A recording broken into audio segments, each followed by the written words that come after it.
PM Modi ने आज गुरु नानक जयंती के मौके पर तीनों किसान कानून वापस लेने का ऐलान किया। प्रधानमंत्री नरेंद्र मोदी के ऐलान के फौरन बाद दिल्ली के अलग अलग बॉर्डर पर बैठे किसान जश्न मनाने लगे और कानून वापसी के ऐलान पर राजनीतिक प्रतिक्रियाएं आई हैं। आपको सुनवा देते हैं। वो आज माफी मांग रहे हैं जब 600-700 किसान शहीद हो चुके हैं।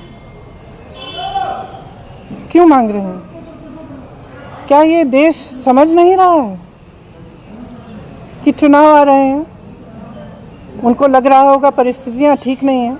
विधानसभा के चुनाव जो हैं उनका सर्वे आया है, उसमें उनको दिख रहा है कि परिस्थितियां ठीक नहीं हैं। तो अब चुनाव से पहले वो माफ़ी मांगने आ गए हैं। आज आप आकर कह रहे हैं कि ये कानून आप रिपील करेंगे, तो हम कैसे भरोसा करें? हम आपकी नीयत पे कैसे भरोसा करें? सब स्पष्ट है, सामने है देश के कि ये सरकार समझ गई है कि इस देश में किसान से बड़ा कोई नहीं है। इस देश में अगर एक सरकार किसान को कुचलने की कोशिश करती है और किसान खड़ा हो जाता है, तो उस सरकार को अंत में झुकना ही पड़ेगा। ये सरकार समझ गई है। इस बात पर मुझे खुशी है। और वहीं सीएम योगी, अखिलेश यादव और दिल्ली के सीएम केजरीवाल ने क्या कुछ कहा है, ये भी सुनिए। तीनों कृषि कानून को वापस लेकर के जो ऐतिहासिक कार्य किया है, मैं इसके लिए उनके इस कदम का हृदय से स्वागत और अभिनंदन करता हूं। आज केंद्र सरकार को किसानों के संघर्ष के आगे झुकना पड़ा और तीनों काले कानून वापस लेने पड़े। आज सिर्फ किसानों की जीत नहीं हुई है, आज जनतंत्र की जीत हुई है। आज किसानों ने सभी सरकारों को बता दिया, जनतंत्र में सरकारों को हमेशा जनता की बात सुननी पड़ेगी। सिर्फ और सिर्फ जनता की मर्जी चलेगी। कोई भी पार्टी हो, कोई भी नेता हो, जनता के सामने आपका अहंकार नहीं चलेगा। काले कानूनों की वापसी अहंकार की हार है। ये किसानों की जीत है, लोकतंत्र की जीत है। जनता इन्हें माफ नहीं करेगी। इन्हें साफ करने का काम जनता करेगी आने वाले समय में। तो सीएम योगी और अखिलेश यादव को आप सुन रहे थे, केजरीवाल को भी आपने सुना। सीएम केजरीवाल और इधर जिस तरीके से मायावती ने हमला बोला वो भी सुनिए। मल्लिकार्जुन खड़गे ने भी अपनी बात रखी है। तमाम नेताओं का रिएक्शन आ रहा है, और भी सुनिए। यदि ये फैसला केंद्र सरकार काफी पहले ही ले लेती तो देश अनेकों प्रकार के झगड़े व झंझट आदि से बच जाता। लेकिन अभी भी किसानों को उनकी उपज का समर्थन मूल्य देने संबंधी राष्ट्रीय कानून बनाने की एक खास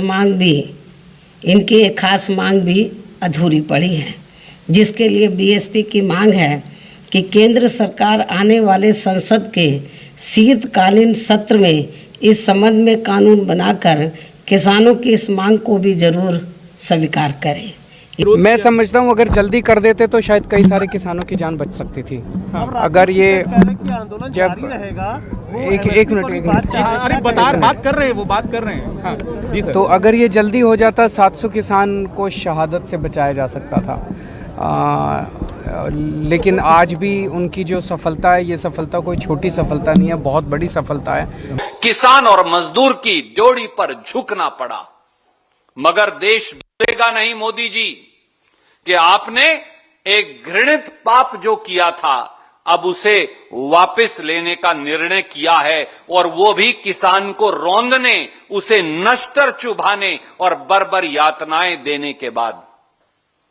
अब जनता समझ गई है कि भाजपा की हार के आगे ही हिंदुस्तानियों की जीत है। अब जनता समझ गई है कि भाजपा की हार के आगे ही जनहित की जीत है। अब जनता समझ गई है कि भाजपा की हार के आगे ही किसान और मजदूर की जीत है। अब जनता समझ गई है कि भाजपा की हार के आगे ही देश की जीत है।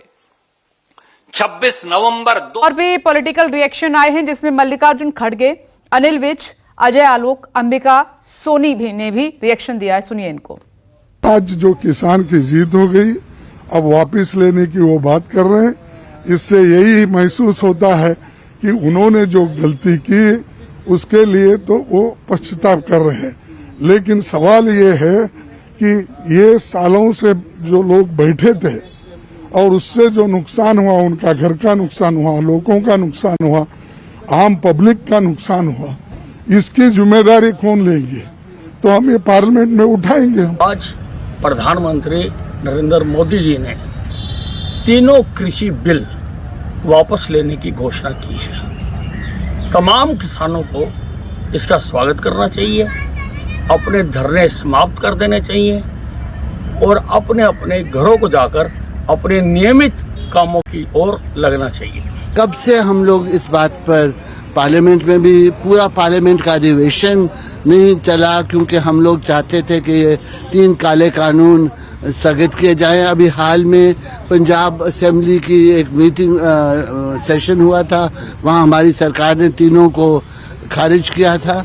तो कहने का मतलब है ये सरकार को पहले करना चाहिए था। कानून में कोई गड़बड़ नहीं है।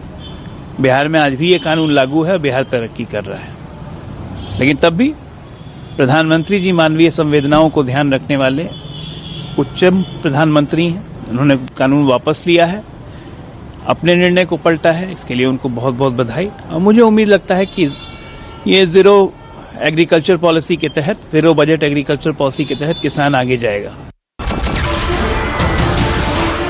नमस्कार, मैं हूं मानक गुप्ता।